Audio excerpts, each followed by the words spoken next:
Australia's vaccination rollout coordinator has unveiled a bold new strategy that would see 80% of the country's residents fully vaccinated against COVID by December. The latest numbers show that 80% of the eligible population could receive both doses by year's end, with 70% protected by November. It comes as the federal government calls for an elevated level of collaboration and cooperation across the country to increase the speed of the rollout.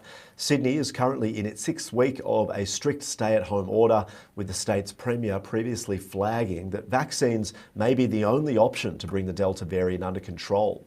It follows the National Cabinet meeting to endorse a plan that would see Australia begin to move into a pandemic consolidation phase, following 80% of the eligible population being vaccinated. In this phase, vaccinated residents would be exempt from any domestic travel restrictions. There would be no limits on the number of Australian arrivals from abroad, and restrictions on overseas travel would also be relaxed. Tuesday's vaccination briefing flagged a rapid increase in both the delivery and distribution of jabs, with numerous drive-through clinics operating nationwide by mid-October.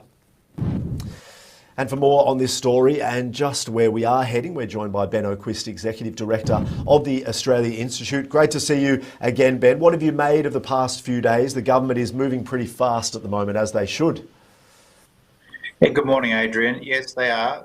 I think overall what's happening is Australians and Australian politics is adjusting to the reality that COVID is lasting a lot longer than once expected. This time last year we were talking about, next year being really different. Well, here we are in the middle of this year talking about next year being really different. And I think that's a hard thing for the community to adjust to, that COVID is going to be around for a lot longer than we thought. Now there is a plan to get vaccination rates up to 70% and even 80% under a very ambitious scenario by the end of the year, as you mentioned. But we're a long way from that at the moment. Less than 20% of the population is fully vaccinated at the moment. Just over 40% of the population have had one dose. So a lot more is going to have to be done to get us vaccinated and to turn what has been a pretty plagued vaccination program around. And that's what the Prime Minister's announcement was yesterday.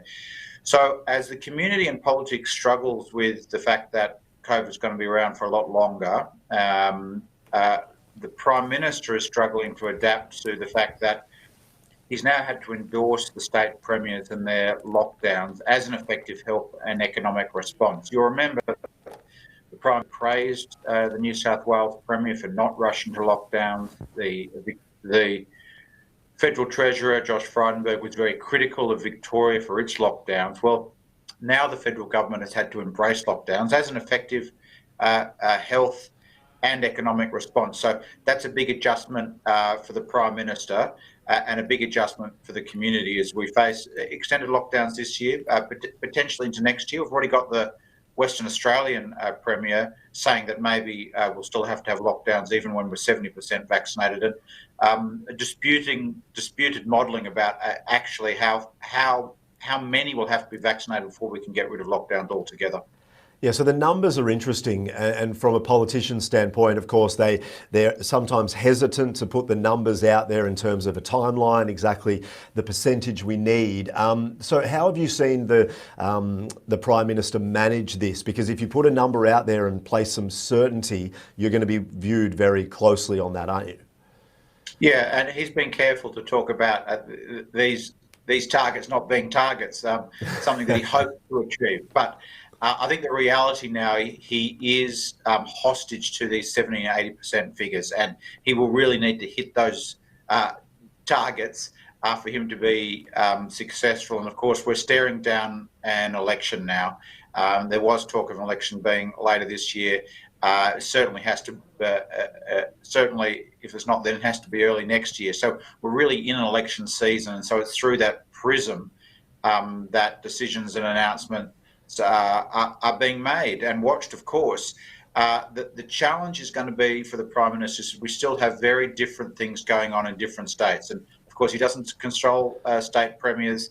The public has largely backed their premiers in their health first response, and that's put the Prime Minister offside with the premiers in the past. And the big thing that he has to avoid going into an election is fights with popular premiers, because he doesn't want to be on the wrong side of that debate as we get close to an election. And how have you seen Labor's side of things here? It's hard sometimes for Labor to get a voice in over recent times because the conversation has been dominated by COVID and, figuring out how they can make their plays challenging. What have they been saying recently? Well, you're right. In a pandemic and in a crisis, it's a tough time for oppositions that generally don't do well in a crisis unless the government severely mishandles the situation, as did Donald Trump. So it's been hard for the opposition. They played what they thought was a constructive role during the first half of the pandemic, if you like, and weren't overly critical. More recently, they have been very critical of the government's handling of the hotel quarantine in general, and the failure to build dedicated facilities, and of course the vaccine rollout. There is an old adage in politics that oppositions don't win elections, government lose them. And certainly the opposition has been keen to point out the government's failings. But as we move closer to an election, there will have to be a positive offering from the opposition. And we've seen some of that this week with their plan to offer financial incentives for people to get vaccinations. A big headline yesterday, there was a kind of $6 billion plan. Normally a $6 billion policy would be the centrepiece of your entire election, but we live in strange times, and that's not considered such a large fiscal outlay.